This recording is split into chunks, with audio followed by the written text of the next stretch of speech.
नमस्कार साथियों, आप सभी का हार्दिक स्वागत, हार्दिक अभिनंदन। हमारे इस डिजिटल प्लेटफॉर्म पर आप सबका स्वागत है। आज हम चर्चा करेंगे रीट के ऊपर। रीट की जो वैकेंसी आने वाले समय में, जैसे संस्कृत डिपार्टमेंट है, जनरल एजुकेशन है, ऐसा माना जा रहा है कि दोनों भर्तियां आएगी। थोड़ा समय लग सकता है, लेकिन उसके लिए हमें एक योजना के तहत तैयारी करने स्टार्ट कर देनी चाहिए। क्योंकि किसी भी, हमने कल भी आपके साथ चर्चा की थी ग्रेड सेकंड के ऊपर या सभी भर्तियों के ऊपर, तो किसी भी योजनाबद्ध तरीके से यदि हम किसी भी वैकेंसी की तैयारी करते हैं तो उसके लिए हमें कम से कम 12 से 14 महीने का जो समय है वो चाहिए। तो अभी वो समय हमारे पास है, क्योंकि वैकेंसी यदि जो पुराने विद्यार्थी हैं जिन्होंने अभी रीट का एग्ज़ाम दिया है, पात्रता वो पास कर चुके हैं, तो उनके लिए तो एक बहुत अच्छा सुनहरा मौका है।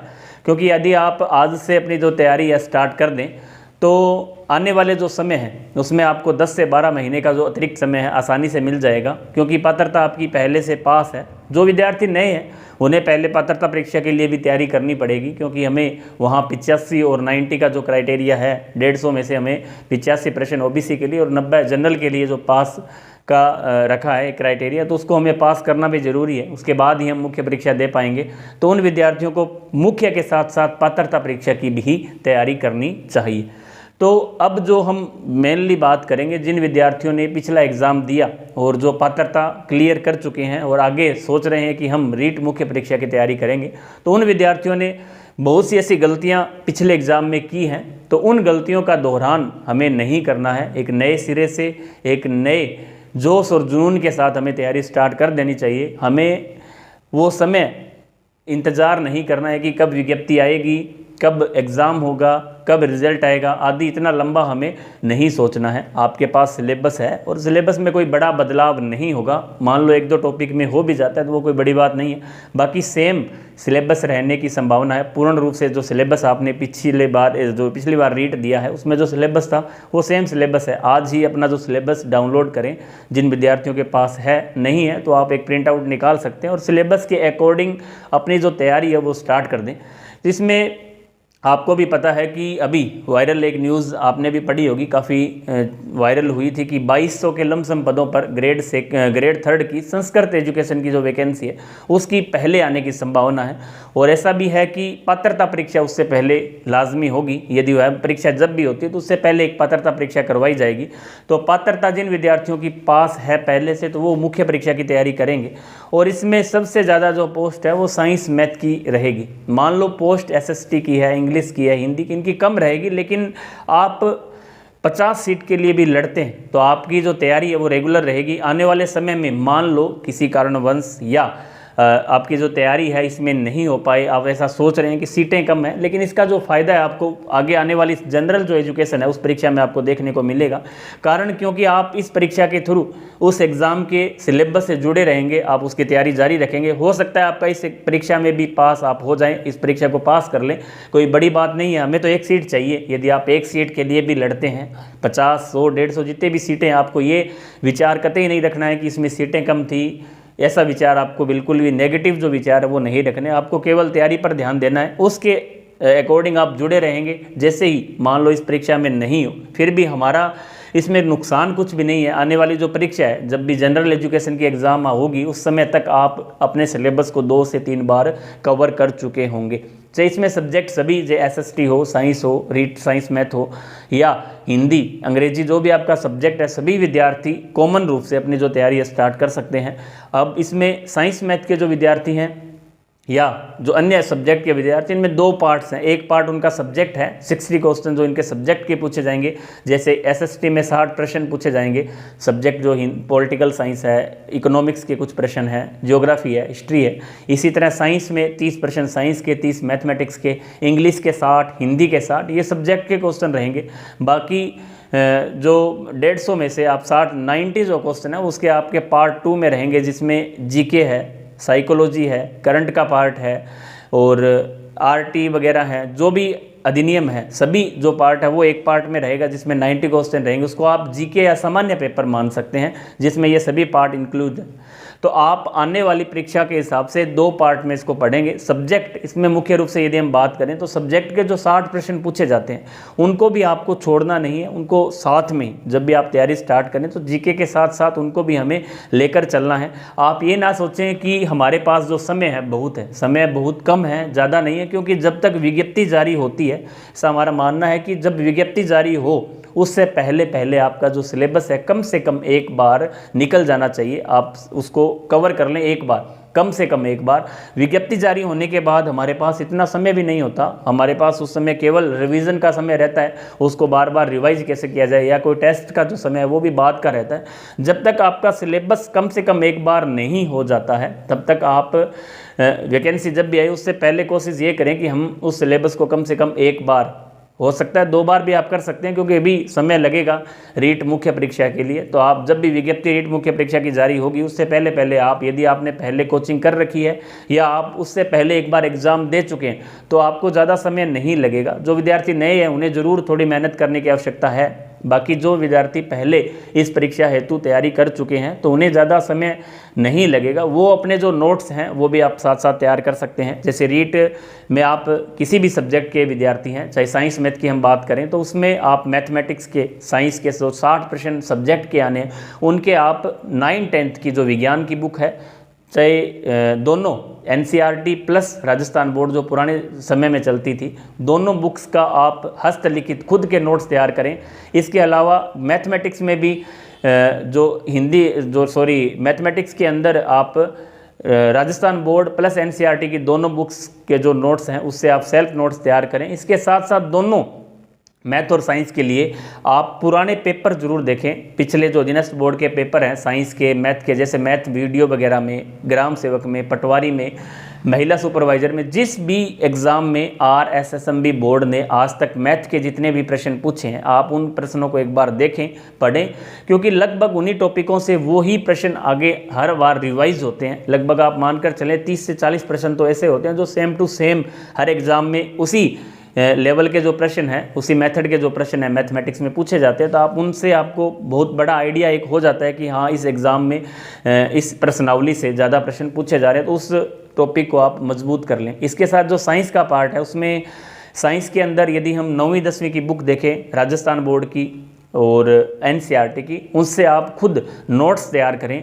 खुद के नोट्स बनाएं टॉपिक वाइज। जो भी आपका सिलेबस है, सिलेबस से बाहर जाने का बिल्कुल प्रयास ना करें आप। सिलेबस की कॉपी आपके पास हर समय होनी चाहिए, उससे यदि उसमें जो टॉपिक का नाम दे रखा है केवल आपको उसी को ही तैयार करना है। इसी तरह मैथमेटिक्स में, साइंस में, दोनों में। हम जीके की इसमें बात करें तो जीके के अंदर भी आप पुराने पेपर जरूर सॉल्व करें, ऑब्जेक्टिव जरूर निकालते रहें। हर एक देखो पूरा जीके, पूरा साइंस किसी की भी याद नहीं होता, चाहे वो कितना भी बड़ा रैंकर हो या जिसका सामान्य रैंक से सिलेक्शन हो।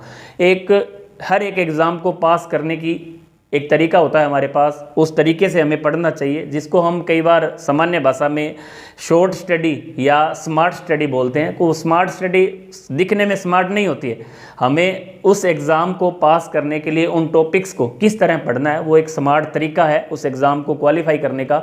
आप कभी भी जब भी आपको समय हो, आपके जो साथी आपके साथ रहे हैं जिन्होंने पिछली रीट में या इस रीट परीक्षा में पास किया है अच्छे मार्क्स से, तो आप उनसे आप पूछ सकते हैं भी, आपके साथ भी रहे, आपको भी पता है कि उन्होंने किस तरीके से इसको पास किया है या किस तरीके से पढ़ा है, कौन कौन सी बुक्स पढ़ी है। कई बार हमारे ये भी मन में रहता है, आपके सवाल ये भी रहते हैं कि सर हम कौन सी बुक्स पढ़ें। तो आप बुक मुख्य रूप से ये ध्यान में रखें, केवल एक सब्जेक्ट के लिए अधिक से अधिक आप कोशिश करें कि एक ही बुक का चयन कर लें आप पहले से ही, या ज़्यादा से ज़्यादा 2 बुक। और 2 बुक में भी आपको नोट्स जो आप जब बनाएं, शॉर्ट नोट्स, वो आप ध्यान में रखें, दोनों बुक से मिलाकर अपने शॉर्ट नोट्स तैयार कर लें, ताकि जब एग्ज़ाम समय हो, एग्ज़ाम के समय हम उतना समय हमारे पास नहीं होता है कि हम अलग अलग दोनों बुक को पढ़ें। उनका जो सार संग्रह है उनको आप एक जगह नोट कर लें, उनको बार बार रिवाइज करते रहें। हर एक टॉपिक में, जैसे आप जीके पढ़ रहे हैं या सब्जेक्ट पढ़ रहे हैं, जो भी टॉपिक है उसको आप पहले तैयार जरूर कर लें एक बार। उसके जो ऑब्जेक्टिव है, उसकी जो अप्रोच है वो भी ध्यान में रखें कि पिछली एग्जाम में यहाँ से प्रश्न पूछा गया है और किस टाइप का प्रश्न पूछा गया है। जैसे कोई मैथ का सवाल पटवारी में पूछा गया है या ग्राम सेवक में है या अन्य किसी भर्ती में पूछा है, तो वो एग्ज़ाम, वो जो सवाल है आपका इस एग्ज़ाम में भी पूछा जा सकता है। तो आप ये भी ध्यान में रखें कि और करंट है, जैसे करंट का जो मैटर है वो भी आप साथ साथ थोड़ा ध्यान में रखें। ज़्यादा नहीं तो आप एक महीने में जो क्रोनोलॉजी है वो भी आप पढ़ लेते हैं तो उससे आप जुड़े रहेंगे। कई बार हमारी ये भी रहता है कि जब एग्ज़ाम पास में होती है, लगभग विद्यार्थियों की यही धारणा है कि एग्ज़ाम करंट तो हम एग्ज़ाम टाइम में पढ़ेंगे, एग्ज़ाम से एक महीना पहले या 15 दिन पहले हम क्या है कि एक बाज़ार से कोई भी एक बुक ले आते हैं, तो उस बुक से ऐसा नहीं है कि हम 15 दिन में उस बुक को पूरी को तैयार कर लें। वो बुक जब ही काम की है जब आपने उस करंट को पिछले 6 महीने में पढ़ा है, देखा है, अखबार से, न्यूज़पेपर के माध्यम से माने, या एक मंथली जो क्रोनोलॉजी है, मुम्मल है, जो भी एक बुक आप ले सकते हैं हर मंथ, और उसको पढ़ने में भी जहाँ तक क्रोनोलॉजी का है कि जहाँ पिछले 2016 से तो लगातार मेरे पास भी पड़ी हुई है, हम पढ़ते रहते हैं, चाहे मैं एक कंपटीशन एग्ज़ाम दूं या ना दूं, हर बार हर महीने में लेके आता हूं, तो उसको पढ़ने में ज़्यादा समय नहीं लगता है। आप उसको 10 से 15 मिनट में, 20 मिनट में आराम से रिवाइज कर सकते हैं यदि आप डेली उससे अपडेट हैं। मान लो हम डेली एक न्यूज़पेपर भी पढ़ते हैं तो वही चीज़ें इस क्रोनो में आती हैं। तो आप जो प्रादेशिक परिदृश्य है, राजस्थान का करंट यहाँ रीट में पूछा जाता है, या असिस्टेंट प्रोफेसर भी आगे है, या फर्स्ट ग्रेड है, लगभग परीक्षा में सेकंड ग्रेड है, यहाँ से राजस्थान करंट अफेयर्स के प्रश्न पूछे जाते हैं। और वो ही प्रश्न पूछे जाते हैं जो हाल फिलहाल चर्चा में, चाहे वो कोई योजना हो, चाहे कोई वो आयोग हो, चाहे वो कोई पुरस्कार हो, कोई भी विषय वस्तु है जो हाल फिलहाल चर्चा में है, या कोई राजनीतिक नियुक्ति हो, तो आप उनसे यदि जुड़े रहेंगे तो आपको करंट एक साथ पढ़ने की आवश्यकता नहीं है। थोड़ा सा आप दिमाग खुला रखें, आसपास का माहौल को भी देखें, भाई यहाँ करंट में क्या चल रहा है, कौन सी योजना आ रही है। आप यदि न्यूज़पेपर भी डेली पढ़ते हैं तो आसानी से उसको कवर है जो कर सकते हैं। इसी तरह सब्जेक्ट का हम आपको, यदि इसमें एक प्रश्न ये भी रहता है कि सर कोचिंग का क्या रोल है, कोचिंग जहाँ तक आपको लग रहा है कि हम इसको सेल्फ कर सकते हैं फिर तो आपको कोचिंग की आवश्यकता नहीं है। लेकिन फिर भी आपको लगे कि नहीं सर मुझे तो कुछ भी समझ में नहीं आ रहा है, तो आप एक रिकॉर्डेड कोर्स आप ले सकते हैं, ताकि उसमें आपको एक आइडिया हो जाए कि किस टॉपिक से किस तरह के प्रश्न आ रहे हैं। बाकी सेल्फ स्टडी ही आपके जो सिलेक्शन का आधार रहेगी। लेकिन एक बार आप, अभी समय है आपके पास, आप रिकॉर्डेड कोर्स ले सकते हैं, क्योंकि ऑफलाइन और ऑनलाइन की तुलना में मैं तो ऑनलाइन को ज़्यादा महत्व दूंगा, क्योंकि आपका जो समय वो खराब नहीं होगा, आने जाने का है, वहाँ रहने का है, उसमें ज़्यादा समय की भी बर्बादी होती है, आर्थिक रूप से भी काफ़ी लोड रहता है। तो आपके लिए ऑनलाइन आजकल बहुत सी कोचिंगें हैं, उनसे आप सस्ते दरों में, जैसे 2000-3000 रुपये में आपको कोर्स अवेलेबल हो जाता है रीट का। तो आप सब्जेक्ट का कम से कम वहाँ से एक बार कवर कर लें। जैसे एसएसटी के विद्यार्थी हैं, उनको ज़्यादा समस्या है, जैसे इकोनॉमिक्स है, उन्होंने कभी नहीं पढ़ी है, या हिस्ट्री है, ज्योग्राफी है, तो आप एक बार उनका ले सकते हैं। या आपने पिछली परीक्षा में सेकेंड ग्रेड, फर्स्ट ग्रेड के एग्ज़ाम की तैयारी की है और आपका सब्जेक्ट वो क्लियर है, तो आप खुद भी कर सकते हैं। लेकिन इसका जो मूल मंत्र है वो यही है कि अभ्यास। जब तक आप उस परीक्षा के प्रति अभ्यास नहीं करेंगे उस एग्ज़ाम में, जब तक आप सफलता से दूर रहेंगे। तो आप मुख्य एक बार कोचिंग करने से या एक बार पढ़ने से, बहुत सारी गाइडें खरीदने से, उनकी तुलना में मैं आपको बार बताऊंगा कि आप एक ही गाइड को, जो भी आपने चूज किए, उसको आप बार बार पढ़ें, उसके जो ऑब्जेक्टिव है उनको आप बार बार निकालें और उसी को बार बार पढ़ते रहें। उनके जो आपके शॉर्ट नोट्स, खुद के जो नोट्स हैं, कई बार हम ये भी सोचते हैं कि सर आपके नोट्स दे दो, या जो सिलेक्ट होते हैं उनसे आप पूछते हैं भाई आपने कौन सी तैयारी किया, आप उनके नोट्स ले लेते हैं। तो ऐसा नहीं करना, आप खुद के नोट्स तैयार करें। आप ऑब्जेक्टिव प्रश्न जब निकालते हैं तो आपको पता चलता है कि हाँ इस एग्ज़ाम में इस टॉपिक से इस तरह के प्रश्न है जो पूछे जा रहे हैं, तो आप उनसे अपना जो सिलेबस है वो कवर कर सकते हैं। तो हमने आज मुख्य रूप से रीट परीक्षा पर बात की है। और आप इस तरह, आप ये भी ना सोचें कि समय बहुत ज़्यादा है, समय बहुत कम है, और इसमें बहुत से विद्यार्थी, हमारा जो सिलेक्शन न होने का मुख्य कारण है कि हम मौसमी पढ़ाई करते हैं।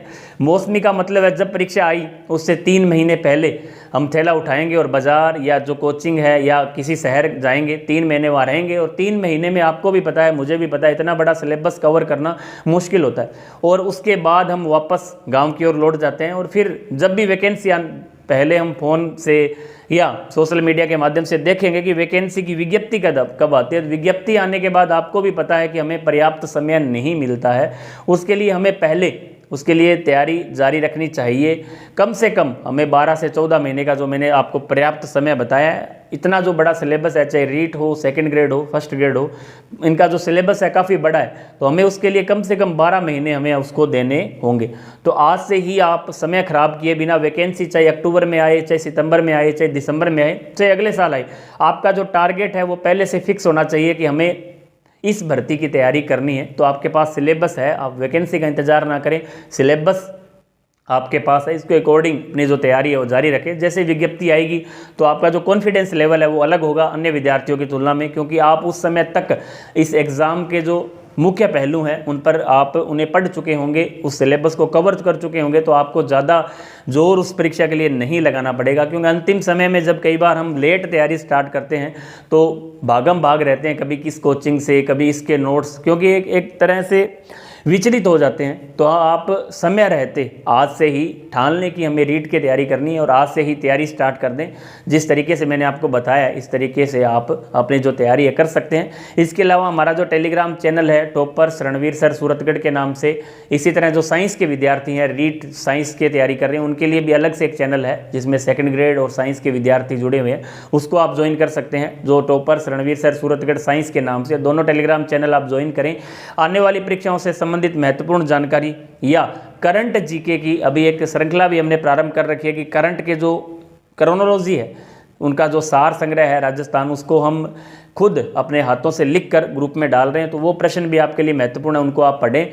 और आने वाले समय में टेस्ट सीरीज के माध्यम से भी हम आपसे जुड़ेंगे, टेस्ट सीरीज भी आपको मिलेगी। जैसा कि पिछली परीक्षा में अभी ग्रेड सेकेंड और ग्रेड थर्ड की जो परीक्षा संपन्न हुई थी उसमें काफ़ी पॉपुलर रही थी हमारी टेस्ट सीरीज और टॉपर्स एकेडमी के नाम से थी, और आगे हम जल्द उसको शुरुआत करेंगे। तो आप कोशिश करें पहले सिलेबस को कवर कर लें। टेस्ट जब ही कारगर होंगे जब आपका सिलेबस एक बार कंप्लीट होगा, उससे पहले टेस्ट देना सही नहीं रहेगा, क्योंकि जब तक हमारा सिलेबस कवर नहीं है तो जब तक टेस्ट देने का कोई मतलब नहीं है।